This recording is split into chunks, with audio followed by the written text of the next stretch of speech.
Maybe you've experienced this before. If you have, comment one below. Just to see how many people truly understand this feeling. You're in a meeting, a family dinner, a group of friends, or just a completely normal conversation. And then, someone says something. Not exactly a direct insult. Not harsh enough for you to immediately stand up and react. But not harmless enough for you to genuinely ignore it. Maybe something like, "Oh, so you finally have an opinion." Or, "It's okay, this might be a little too complicated for you." Or maybe it's not even words. Just a soft laugh. A certain look. A slight smirk. And the worst part, everyone around you heard it. Some people laugh along. Some stay silent. Some look away like they don't want to get involved. And your heart pauses for a few seconds. Your face gets hot. Your mind goes completely blank. You know exactly what just happened. You know they intentionally tried to make you feel smaller. But you don't know what to say. So in the end, you just laugh it off. Or pretend you don't care. Or quickly change the subject so the moment disappears. But it doesn't disappear. Not really. Because hours later, you're still thinking about it. On the drive home. In the shower. Right before falling asleep. You start imagining the perfect responses. I should have said this. I shouldn't have stayed quiet. I should have reacted right there. And the more you think about it, the more frustrated you become. Not just because of what they said, but because of how you felt in that moment. The helplessness. The feeling of being put beneath someone else. The feeling that you just let someone cross a boundary and did nothing. If you're the quiet type, someone who hates drama, someone who always tries to keep the peace, then chances are you've experienced this more than once. And after a while, you start asking yourself a very uncomfortable question. Are people like me just easier targets? If you've ever thought that, this video is for you. Because today, we're going to talk about why arrogant people often target quiet people. And more importantly, you'll know exactly what to say the next time it happens. This is what most people get wrong. They think arrogant people target them because they're weak. Because they're not sharp enough. Not smart enough. Not strong enough. Not intimidating enough. But the truth is usually not that. Arrogant people do not choose targets based on who is weakest. They choose based on who seems least likely to push back. That is a huge difference. Because being weak and not resisting are not the same thing. Some people are incredibly strong, but simply dislike conflict. Some people are highly intelligent, but don't react quickly in tense social situations. Some people are genuinely kind, so they naturally give others the benefit of the doubt. And those kinds of people often become the perfect targets.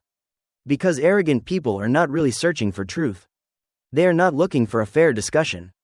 They are not looking for healthy communication. They are looking for a feeling of power. And that feeling of power comes from something very simple, making someone else shrink. The moment you hesitate. The moment you force an awkward smile. The moment you look down. The moment you start over-explaining yourself. The moment you try to calm the situation. Even though you didn't create it. That's the moment they feel like they've won. Not because they were right. But because they just controlled the energy in the room. And here's the interesting part. Truly confident people rarely need to do that. They don't need to interrupt you to feel intelligent. They don't need to put you down to feel important. They don't need to make you uncomfortable to feel powerful. People who are genuinely secure do not need others to become smaller so they can feel bigger. So a lot of arrogant behavior does not come from strength. It comes from insecurity dressed well. Insecurity that speaks with certainty. Insecurity that learned how to look like power. They appear to be in control. But many times, what they are really controlling is their own fear of being seen as not enough. And once you understand that, everything starts to change. Because you stop seeing them as someone above you. You start seeing the game for what it really is. Not a strong person putting you down. But a person trying to feel strong by making you feel smaller. And those are two completely different things. The problem is, people like this rarely attack you in obvious ways. If someone stood right in front of you and said, "I think you're stupid." Honestly, that would be easier. Because at least then, you would know exactly what just happened.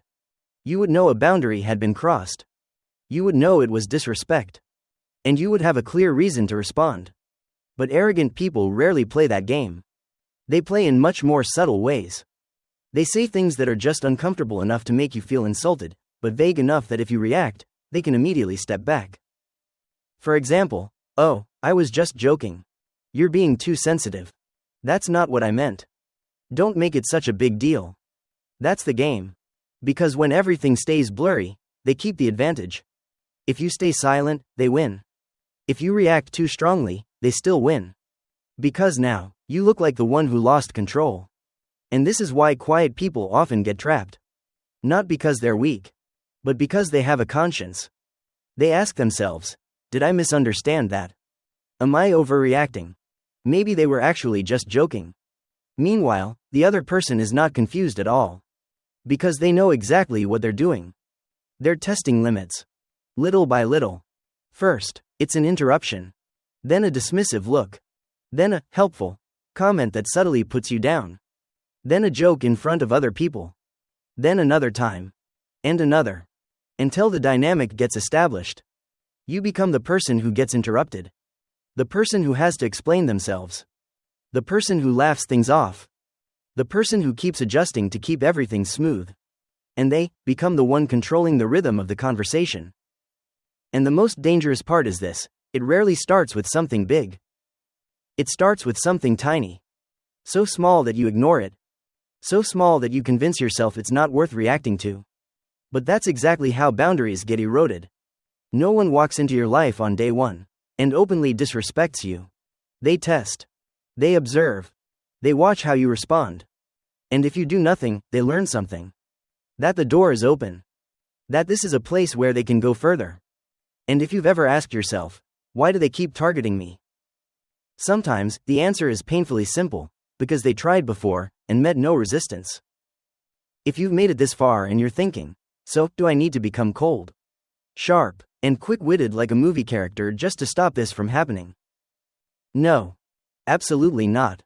And here's the good news. You do not need to become aggressive. You do not need to learn how to overpower people. You do not need to win every argument. You do not need to say cruel one-liners that leave people speechless. Because that is not strength. That is just switching roles.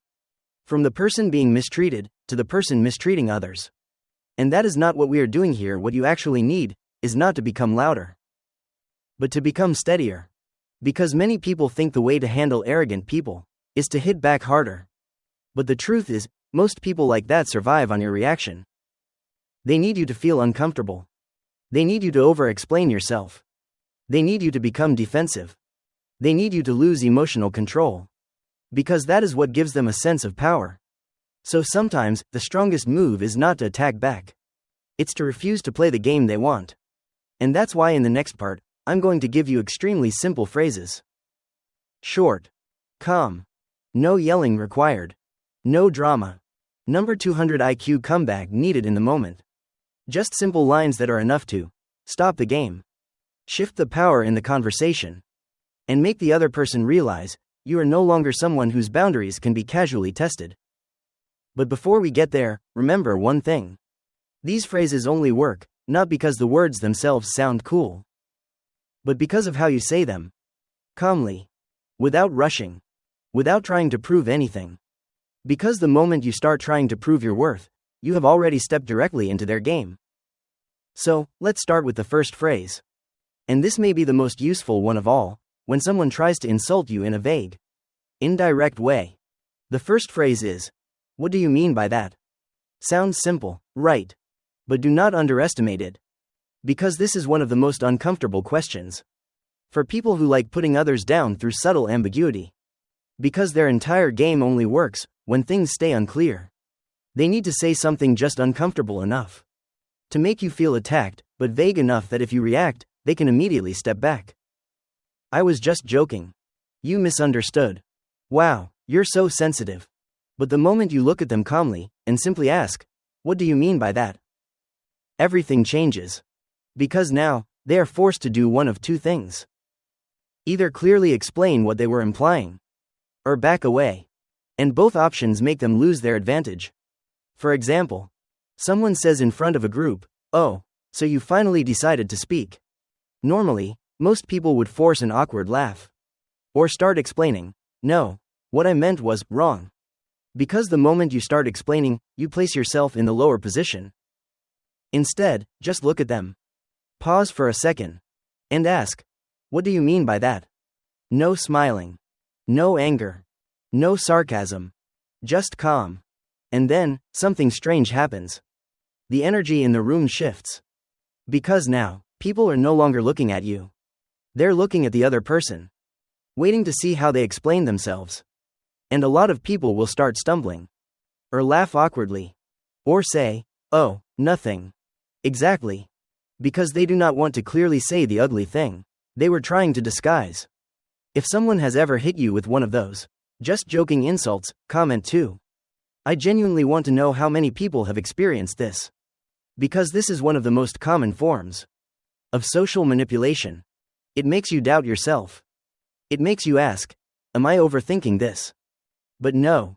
A lot of the time, you sensed it correctly. You just were not used to naming it. And that is the real power of this question. It is not about winning. It is about bringing clarity. Kind people often hate creating tension. So they let vague disrespect slide. But ambiguity is exactly where toxic people thrive. The moment you force clarity, their game starts to die. The next phrase is, you seem very invested in this. Sounds pretty gentle, right? Even polite. And that is exactly what makes it powerful.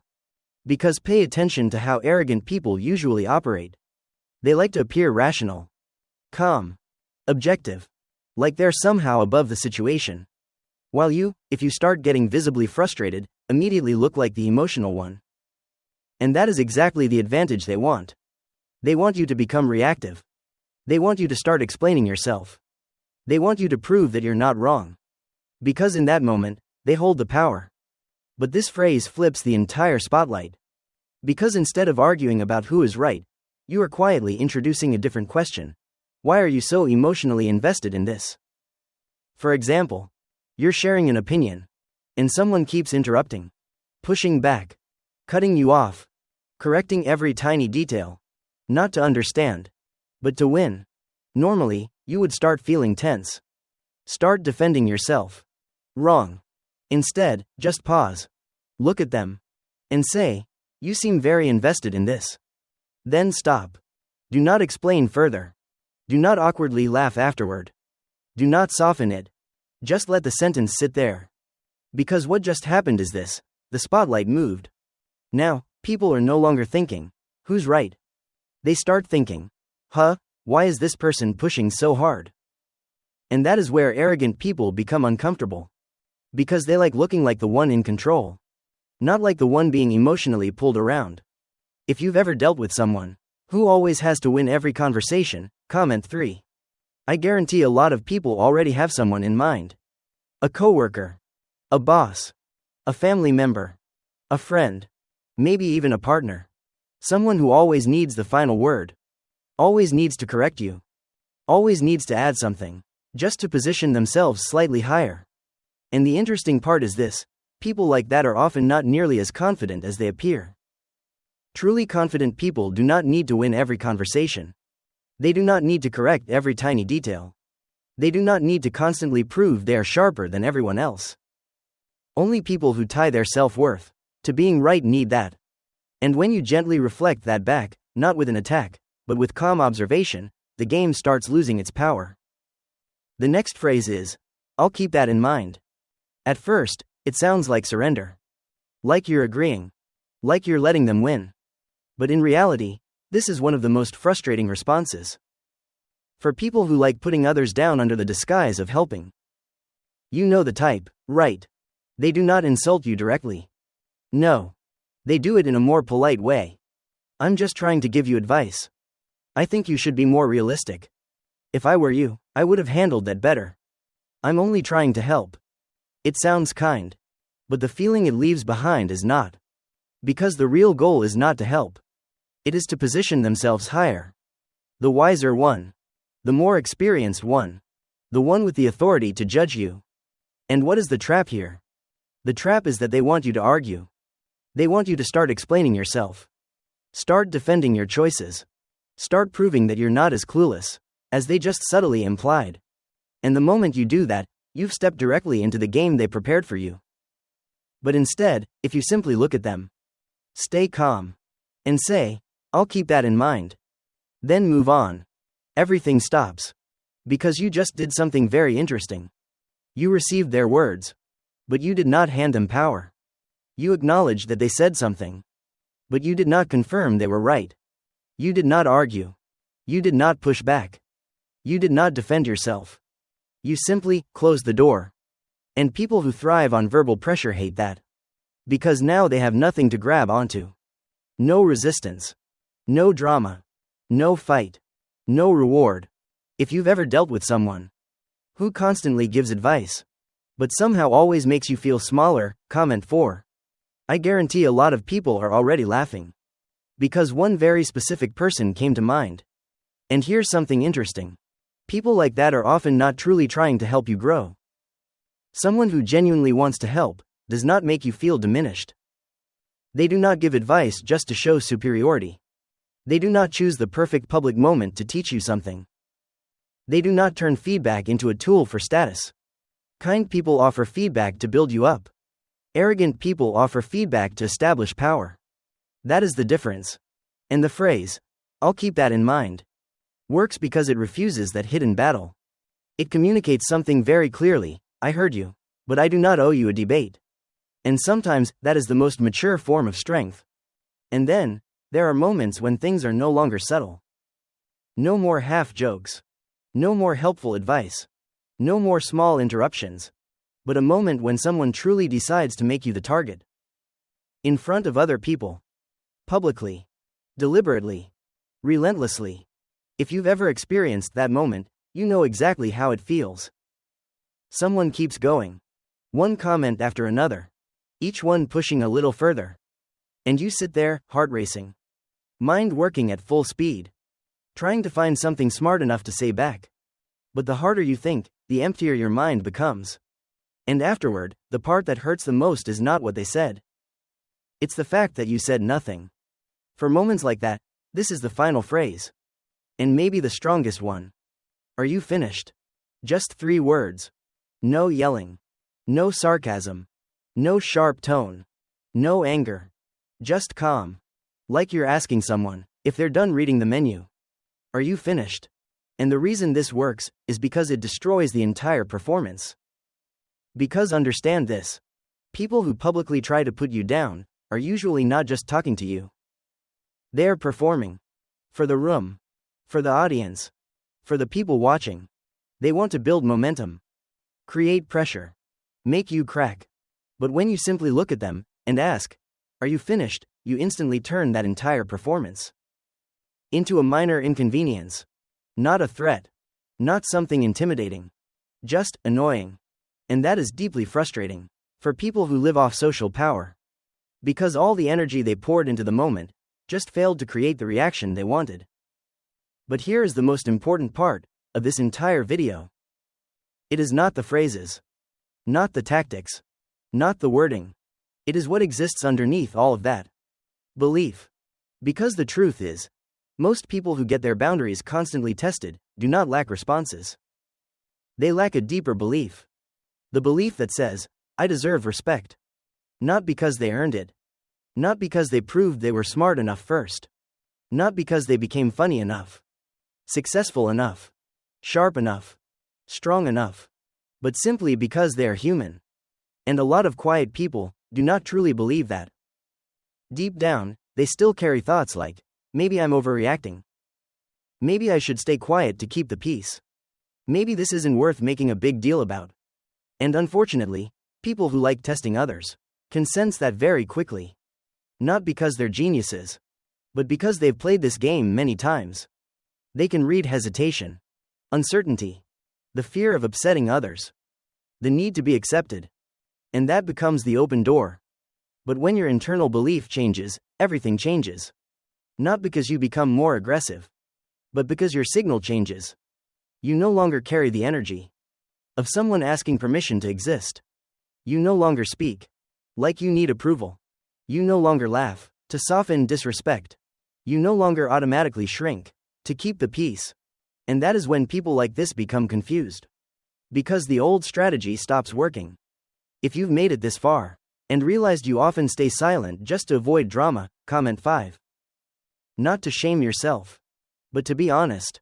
Because change always starts there. And remember this: quiet people are not weak. Kind people are not easy targets. People who avoid drama are not less valuable. But if you repeatedly stay silent, when others test your boundaries, you may be unintentionally teaching them how to treat you. So next time, when someone tries to make you feel smaller, remember this: people who spend too much energy trying to make others feel small are often deeply afraid of feeling small themselves. If this video touched something you've personally experienced, comment number 9. And if you know someone who silently puts up with disrespect every day, send this video to them.